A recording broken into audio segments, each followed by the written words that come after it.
আসসালামু আলাইকুম সুপ্রিয় শিক্ষার্থীরা, আমি 2026 সালে তৃতীয় শ্রেণীর প্রাথমিক গণিত বইয়ের অধ্যায় 6 পৃষ্ঠা হচ্ছে 76 এবং 77 পৃষ্ঠার 4, 5, 6 ও 7 নং অঙ্কের সমাধান করে দেখাবো।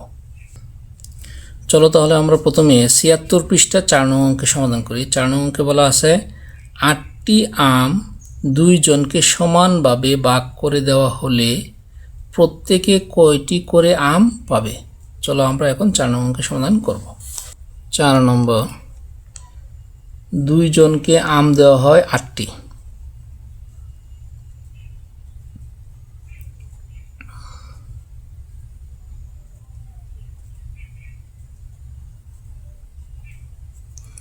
আম দেওয়া হয়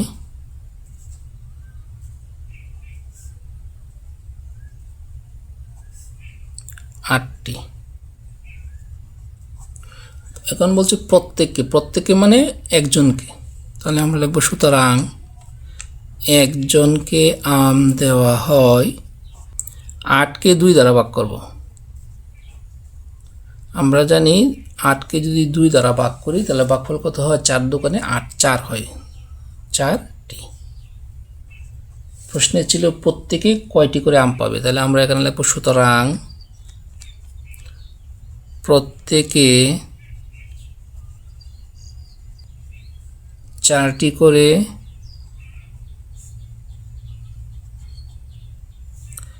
আম পাবে।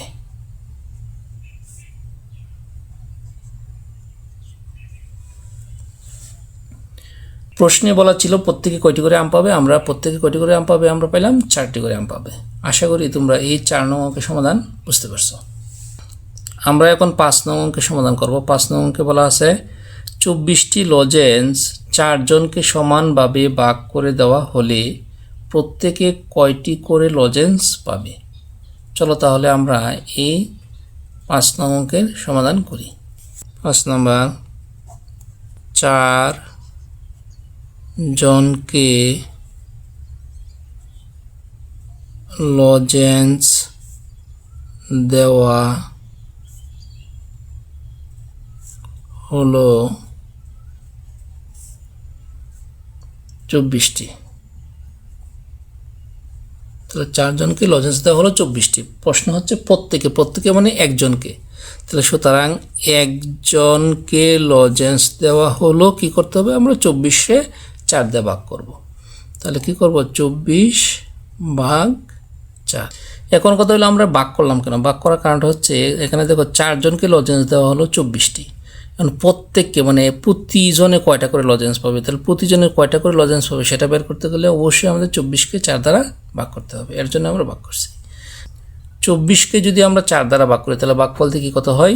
4, 6, 24। তাহলে আমরা কত পাইলাম? 6 পাইলাম, 6টি। অর্থাৎ 24-এ 4 দ্বারা ভাগ করলে কত হয়? 6 হয়। আশা করি তোমরা বুঝতে পারছো।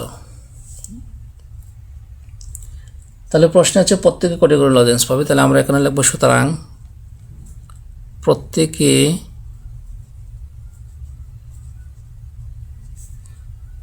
লজেন্স পাবে 6টি। আশা করি তোমরা এই 5 নং অঙ্কের সমাধান বুঝতে পারছো। আমরা এখন 77 পৃষ্ঠা 6 নং অঙ্কের সমাধান করব। 6 নং অঙ্কে বলা আছে 27 টাকা 3 জনকে সমানভাবে ভাগ করে দেওয়া হলে প্রত্যেকে কত টাকা করে পাবে। 6 নম্বর অঙ্ক, 3 জনকে দেওয়া হলো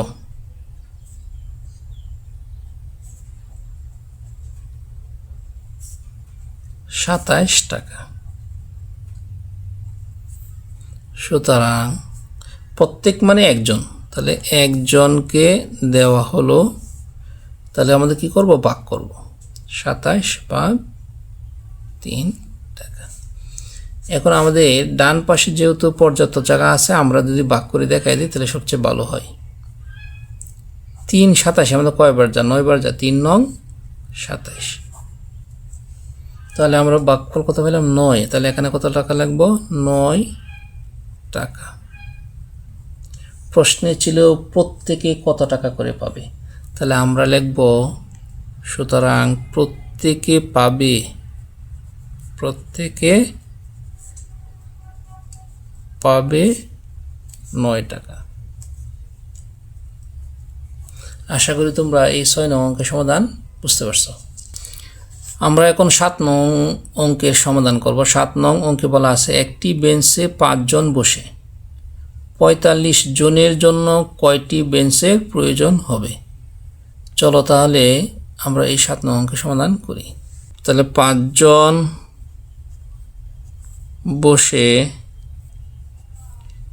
একটি বেঞ্চ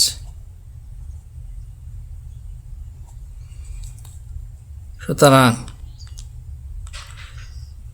এখন বলছে 45 জন বসে কয়টি বেঞ্চ, তাহলে লাগবে সুতরাং 45 জন বসে এই 45টা আমরা 5 দ্বারা ভাগ করব। তাহলে 45 ভাগ 5টি বেঞ্চে, অর্থাৎ 45টা 5 দ্বারা ভাগ করলে আমরা কতটি বেঞ্চ লাগবে সেটা বের হবে। এখন আমরা কি করব, ডান পাশে যেহেতু পর্যাপ্ত জায়গা আছে আমরা 5 দ্বারা 45 ভাগ করব। 5 দ্বারা 45 ভাগ করলে দেখি কত হয়, 5 নং 45। তাহলে আমরা কত পেলাম, 9। তাহলে বেঞ্চ কয়টি লাগবে, 9টি বেঞ্চ। প্রশ্নে হচ্ছে কয়টি বেঞ্চের প্রয়োজন হবে, তাহলে আমরা লিখব সুতরাং 9টি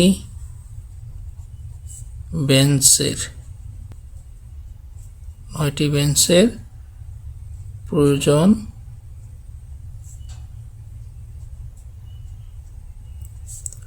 হবে। আশা করি তোমরা এই 7 নং অঙ্কের সমাধান বুঝতে পারছো। সুপ্রিয় শিক্ষার্থীরা, আজকে এই পর্যন্তই। আমার ভিডিওগুলো যদি তোমাদের ভালো লেগে থাকে তাহলে অবশ্যই আমার চ্যানেলটি সাবস্ক্রাইব করে আমার পাশে থাকবে। সকলকে ধন্যবাদ। আসসালামু আলাইকুম।